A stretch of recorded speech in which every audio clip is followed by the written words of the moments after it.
साथियों नमस्कार। साथियों, खेती करना बहुत ही कठिन काम है और जैविक खेती की जब हम बात करते हैं तो उसमें और भी ज़्यादा कठिनाइयाँ आती हैं, क्योंकि कीट, बीमारी और बहुत सारी चीज़ें उनको मैनेज करना हर किसी के बस की बात नहीं है। तो नोएडा में भनौता गांव में एक श्री सुमित शर्मा जी हैं, जिन्होंने फैमिली फार्मर्स कॉन्सेप्ट पर काम किया है और यहाँ इनका लगभग 2 एकड़ का फार्म है जो जैविक खेती से सारी चीज़ें, सब्जियां करते हैं, दूध है और बहुत सारी जो एग्रीकल्चर से रिलेटेड फूड है उनको ग्रो करते हैं। तो इनको 3 साल हो गए हैं काम करते हुए। इनके साथ में क्या क्या प्रॉब्लम्स आई हैं और एक नए किसान को जब जैविक खेती करनी होती है तो किन किन बातों का ध्यान रखना चाहिए, उनसे जानेंगे और जो प्रॉब्लम्स हैं उनको सॉर्ट आउट करने का जो मंत्र है वो उनसे सीखेंगे। तो आइए मिलते हैं श्री सुमित शर्मा जी से। सर, मेरा नाम सुमित कुमार शर्मा है।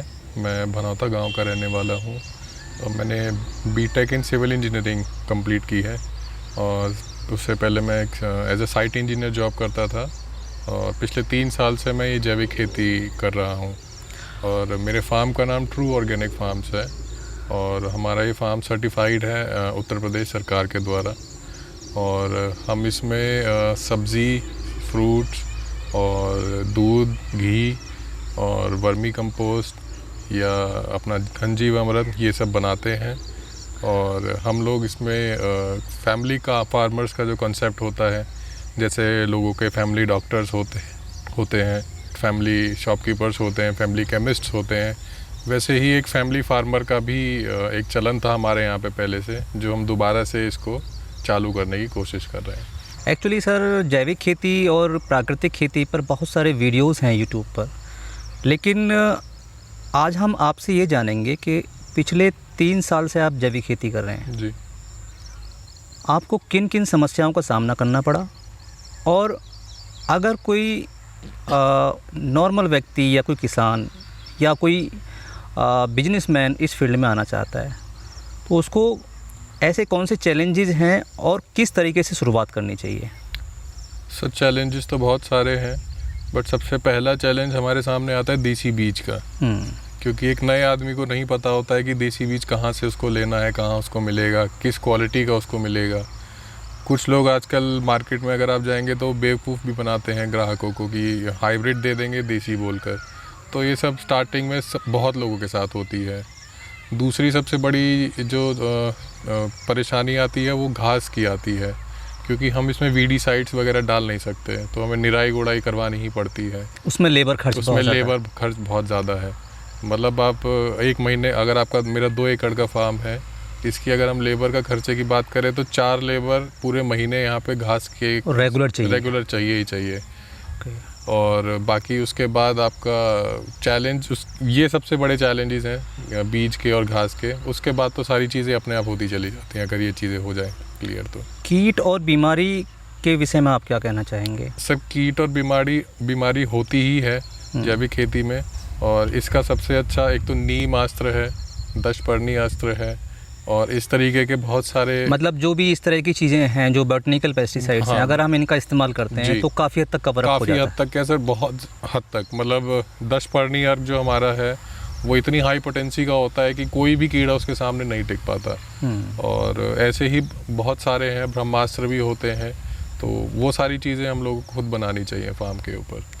तो जो पिछले 3 सालों का निचोड़ है वो क्या है आपका? मतलब अगर शुरुआत कोई करना चाहे तो किन किन बातों का ध्यान रखें? सर, अगर आप शुरुआत कर रहे हैं जैविक खेती की तो सबसे पहले आप अपने फार्म के अंदर पेड़ लगाइए, फ्रूट ट्रीज़ लगाइए, वेजिटेबल ट्रीज़ भी होते हैं कुछ, वो लगाइए। देन उसके बाद आप अपनी फार्मिंग चालू कीजिए, क्योंकि ऐसे साल में 2 महीने आपके पास ज़रूर आएंगे जब आपके पास बेचने के लिए खेत में कुछ नहीं होगा, तब ये पेड़ आपका सहारा बनेंगे।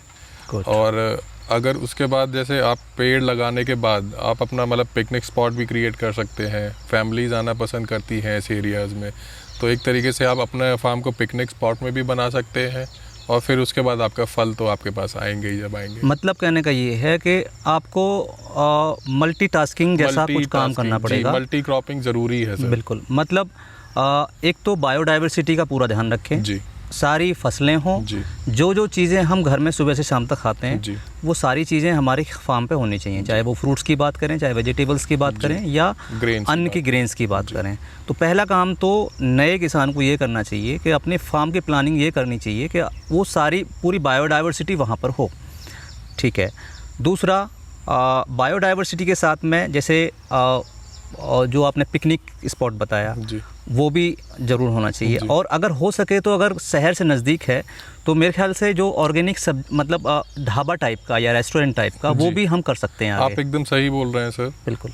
कि जैसे पिकनिक स्पॉट है, पिकनिक स्पॉट में जब हमारे पास हमारे फैमिली के साथ आते हैं लोग, तो उनको चाय पानी कॉफ़ी सब चाहिए होता है। इवन लोग हमसे ये भी डिमांड करते हैं कि आप हमें देसी डाइट, सर्दियों में सरसों का साग और इस तरीके की चीज़ें हो गई बहुत आपकी। बढ़िया। तो वो लोगों की खुद डिमांड करते हैं हम लोगों से आके, तो हम लोगों को वो करना चाहिए। और मेरे हिसाब से शहर के आसपास जितनी भी जैविक खेती करने वाले लोग हैं उनको ये कॉन्सेप्ट अपनाना ही चाहिए, क्योंकि साल के 12 महीने आपके पास सारी सब्जियां नहीं होंगी। तो उस समय पे आपके पास कुछ ऐसा होना चाहिए कि कस्टमर आपके पास आने से कतराए ना, कि नहीं मैं वहाँ जाऊँगा तो मुझे ये नहीं मिलेगा, वो नहीं मिलेगा।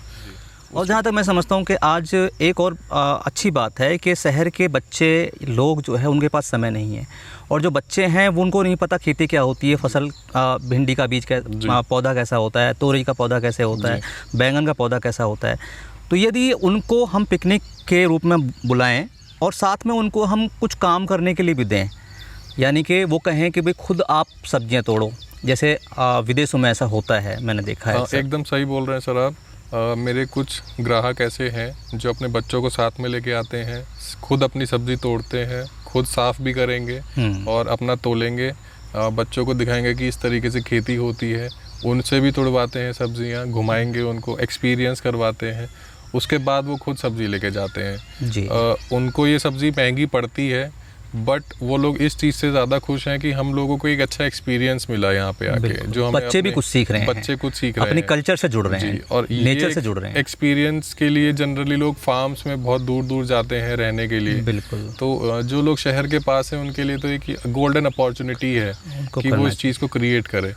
एग्रो टूरिज्म इस चीज़ में बहुत ही एक कॉमन नेम है जी। जैसे गेम्स हैं उनको भी हम डेवलप कर सकते हैं, या जैसे वाटरफॉल्स हैं, झूले लगा सकते हैं सर हम यहाँ पे, फिजिकल एक्टिविटीज़ दे सकते हैं बच्चों को काफ़ी सारी, और सैंड कैसल बनाने के लिए दे सकते, छोटा सा एरिया उसके अंदर, तो बहुत सारी एक्टिविटीज, मड बात है, इस तरह की चीज़ें, बहुत सारी चीज़ें हैं सर जो हम बच्चों को दे सकते हैं और उनको एक्साइट करती हैं ये सारी चीज़ें। बिल्कुल। उनके साथ साथ उनके पेरेंट्स को भी एक्साइट करती हैं कि जो वो बचपन में देखते थे वो अब अपने बच्चों को वो दे पाते हैं। ठीक है। तो सुमित जी, यदि नोएडा के नज़दीक जो लोग रहते हैं जिनके पास खेती नहीं है, वो ऑर्गेनिक खाना खाना चाहते हैं जी, तो उनके लिए आप क्या कहना चाहेंगे, और आपके यहाँ से किस तरीके से वो ऑर्गेनिक प्रोड्यूस जो है ले सकते हैं? सर अगर वो मेरे पास आना चाहते हैं तो 2 दिन पहले हमें कॉल करेंगे वो कि हमको खाना या ऑर्गेनिक डाइट चाहिए। उस टाइम पे हमारे पास जो भी चीज़ें अवेलेबल होती हैं ऑन फार्म, अब जैसे सर्दियों का टाइम आने वाला है, सरसों का साग, पालक, ये सब चलेगा, तो वो सब हम लोग बनवाते हैं यहीं पे ही अपने लोगों से, और यहीं पे ही अपने खेत के वातावरण में उनको बिठाते हैं खाना खिलाने के लिए, और पूरे एंजॉयमेंट कोशिश करते हैं कि उनको अच्छा लगे। तो ये कोशिश रहती है सर हमारी। मतलब एक पिकनिक पॉइंट भी है, अगर आप वीकेंड में आना चाहते हैं तो यहाँ एक बहुत अच्छा एक कहीं होटल या कहीं हिल स्टेशन पे ना जा करके आप आराम से यहाँ पे आइए, आराम से ऑर्गेनिक फूड भी मिलेगा जी जी, और एक अच्छा एनवायरनमेंट भी मिलेगा। तो अंतिम सवाल आपसे कि कुछ और उन लोगों को आप गाइड करना चाहते हैं जो लोग इस क्षेत्र में आना चाहते हैं? सर अगर आप ऑर्गेनिक फार्म बनाना चाहते हैं तो सबसे पहले कुछ मत कीजिए, सबसे पहले आप अपने पेड़ लगाइए, आप अपने फार्म का बफर जोन तैयार कीजिए, क्योंकि ये बनने में टाइम लगता है, समय लगता है। अगर आप बड़ा पेड़ लगाते हैं वो 4 साल बाद आपको फल देगा।